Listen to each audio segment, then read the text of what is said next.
roxy.com ខំយ៉ាងណាទិញលក់ក្នុងទីផ្សារមួយណា roxy.com ពិសេសអស្ចារ្យផ្សារនោះនៅឯណាដាក់ទូរស័ព្ទឈប់ចរចាទៀងសោតតាបើកនេត្រាលើកហាត់ថាវាយប្រហារជាផ្សារអនឡាញដែលអ្នកត្រូវការដូចបាក់សីត្រូវការបាក់សាដូចជាទឹកមច្ឆាត្រូវការកំឡោះកមុំត្រូវការស្នេហាដូចសត្វតូចត្រូវការសត្វស្វាវាមិនដែលដូចអ្នកក្រត្រូវការដុល្លារដូចជាយាយត្រូវការតាដូចជាខ្ញុំវាអត់សង្សារដូចមេដាត្រូវការបៃតាដូចជាវត្តត្រូវការអាចារ្យខុសពីឆ្កែមិនត្រូវការឆ្មាដូចទឹកជ្រោះធ្លាក់លើថ្មដា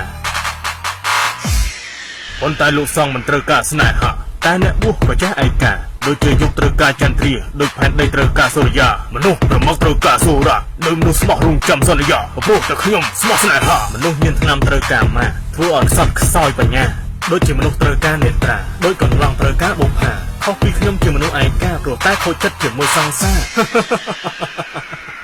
រឿងលបងដូចខ្ញុំម្លេះណាត្រូវសង្សារក្បត់ស្នេហាព្រោះតែយើងជាមនុស្សឯកាត្រឹមទទួលតែភាពឈឺផ្សាមកផឹកទៅហើយបើលោកអ្នកត្រូវការផ្សព្វផ្សាយទិញឬក៏លក់សូមចូលទៅកាន់ www.roxy.com